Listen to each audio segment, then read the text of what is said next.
कति जति हुन्छ कमाइ? 7 दिन काम गर्दाखेरि 700 800 कस्तो भइरहेको तपाईँको कमाइ यहाँ? ए मारा हप्ता 1 लाख। हेलो गाइज, मैले काम गर्ने कम्पनी चाहिँ यही नै हो, दुनबिया। म यहाँ चाहिँ अहिले पार्ट टाइम गर्दैछु र पहिला चाहिँ म यही ठाउँमा चाहिँ फुल टाइम काम गरेको थिएँ। यो चाहिँ 5 महिनाको भ्याकेसन थियो। मैले चाहिँ पहिलाको भिडियोमा पनि भनेको थिएँ कि मैले चाहिँ काम गर्ने र मेरो चाहिँ पे रेटको कुराहरू चाहिँ सबै कुरा चाहिँ मैले डिटेलिङमा चाहिँ एउटा भिडियोमा अलरेडी बनाएर हालिसकेको थिएँ। अहिले चाहिँ पहिला चाहिँ यही ठाउँमा मैले चाहिँ मेरो भ्याकेसन जुन बेला फर्स्ट भ्याकेसन मेरो 5 महिनाको सुरु भएको थियो त्यति बेला चाहिँ म यो कम्पनीमा चाहिँ मैले फुल टाइम काम गरेँ। अहिले चाहिँ म यहाँ चाहिँ पार्ट टाइम गर्दैछु। अनि पेहरूको कुरा गर्नु पर्दाखेरि चाहिँ यहाँ चाहिँ पे रेट एकदमै राम्रो छ। अब आवर्सहरू पनि एकदमै राम्रै दिइरहेको छ। अब ओभर टाइम चाहिँ अहिले अलिकति स्टाफहरू बढाएको भएर होला ओभर टाइमहरू चाहिँ खासै देखाएन, अहिले चाहिँ घटाएको छ। जुन बेला म सुरुमा जोइनिङ गरेको थिएँ त्यति बेलाको कमाइ र अहिलेको कमाइमा चाहिँ अलिकति डिफ्रेन्स छ। किनकि त्यति बेला चाहिँ अलिकति धेरै स्टाफहरू चाहिँ थिएन क्या, त्यो डिपार्टमेन्टमा इम्प्लोयहरू चाहिँ धेरै थिएन, जसले गर्दाखेरि चाहिँ सिफ्टहरू चाहिँ टन्नै पाइन्थ्यो क्या। अनि कमाइ राम्रो हुन्थ्यो। अनि म तपाईँहरूलाई चाहिँ हाम्रो चाहिँ पे रेटको कुराहरू पनि तपाईँलाई भनिदिन्छु। हाम्रो चाहिँ पे रेट चाहिँ लाइक 37 आवर्सको कन्ट्र्याक्ट थियो। 37 आवर्ससम्म चाहिँ हामी 12.21 बेसिक पे रेट नै कमाउँछ। पछि गरेको भए चाहिँ हामीलाई 18.32 और समथिङ पाउन्ड पर आवर दिन्थ्यो क्या। त्यति बेला चाहिँ अब 5 दिन 6 दिन 5 दिन 6 दिन नर्मली गरिन्थ्यो। अब 4 दिन गर्दाखेरि हाम्रो चाहिँ बेसिक आवर चाहिँ मजाले पुग्थ्यो। अनि त्यसपछि चाहिँ गर्दाखेरि चाहिँ हाम्रो चाहिँ ओभर टाइममा गनिन्थ्यो क्या। 37 आवर्स पछि चाहिँ ओभर टाइममा गनिन्थ्यो। पछि मेरो 5 महिनाको भ्याकेसन सकेपछि चाहिँ मेरो कलेज सुरु भयो। अनि कलेज सुरु भइसकेपछि अहिले चाहिँ फेरि अब पार्ट टाइम काम गर्न थालेको। कस्तो भइरहेको तपाईँको कमाइ यहाँ? ए मारा हप्ता 1 लाख। कति कमाइ होइन? अनेस्टली तपाईँले दुनियाँमा चाहिँ कतिको कमाइ भइरहेको छ भनिदिनु न।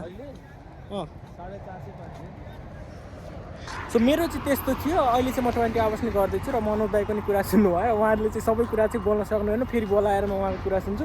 अनि यहाँ चाहिँ अहिले मेरो एकजना साथी तिम्रो चाहिँ भन त साथी, कति कमाउँछ तिमीले अनेस्टली? हजुर कति कमाउँछ यहाँ फुल टाइम काम गर्दाखेरि तिमीले चाहिँ? म यहाँ फुल टाइम काम गर्छु अनि नर्मली 40 आवर काम गर्दाखेरि म चाहिँ बेसिक पे रेट होइन 12.21। 40 आवर्स त होइन होला, 37 आवर्स होला। 40 आवर्स हो, ब्रेक काटेर 37 आवर हुन्छ। 37 आवर काम गर्दाखेरि मेरो त्यस्तै 450 जति आउँछ। त्यसमा मैले एक दिन ओभर टाइम गरेँ भने अब यहाँ ओभर टाइमको अलिक पे रेट ज्यादा छ। कति दिइरहेको ओभर टाइमको तिमीले? ओभर टाइमको पे रेट यहाँ 18 18.5ले गर्दाखेरि एक दिन मात्रै काम गरे पनि त्यस्तै 600 जति पुग्छ। लाइक चाहिँ तिम्रो विचारमा चाहिँ होइन, एभरेजमा एउटा फुल टाइमरले तिमी त यसले 4 दिन मात्र गर्छ होइन, लाइक 4 दिन तिम्रो नर्मल सिफ्ट हुन्छ, त्यसपछि ओभर टाइम हुन्छ, एक दिन ओभर टाइम गर्छ, बाँकी 2 दिन अझै रेस्ट हुनुहुन्छ भने तिमी खाली हुन्छ होइन। सो तिम्रो विचारमा चाहिँ लाइक 6 दिन 7 दिन गऱ्यो भने चाहिँ कति जति कमाइ हुन्छ होला? कति जति कमाउन सक्छ फुल टाइमरले? अब ट्याक्स काटेर 650 यस्तो हो। काम मात्र हेर्नु हुँदैन होइन, मिनिमम मैले काम गर्ने भनेको बसायो 5 दिन 6 दिन गर्छु, बेसीमा 6 दिन गर्छु। कति जति हुन्छ कमाइ? 7 दिन काम गर्दाखेरि 700 800। अनि तपाईँको कति जति हुन्छ लाइक? मेरो नर्मल चाहिँ 500 550। काम गऱ्यो भने चाहिँ राम्रै कमाइ हुन्छ होइन। अनि जबहरू चाहिँ कति सजिलो छ यहाँ प्रो स्टारमा पाउनको लागि, फुल टाइमरको लागि?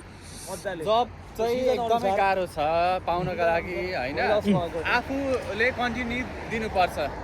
जब एजेन्सी टु एजेन्सी आफूले चाहिँ खट्नु पर्यो, आफू चाहिँ त्यही अनुसार चाहिँ खोज्नु पर्यो। तर त्यस्तो गाह्रो चाहिँ फुल टाइमरको लागि चाहिँ त्यस्तो गाह्रो पनि छैन, पाउनु चाहिँ पाइन्छ, सर्भाइभ गरिन्छ, पाउनु चाहिँ पाइन्छ। पार्ट टाइमरहरूलाई चाहिँ अलिकति टाइम लाग्न सक्छ होइन। सो त्यस्तो चाहिँ गाह्रो साह्रो चाहिँ त्यस्तो मान्नु पर्दैन। सो यही नै थियो, हस् त, बाई।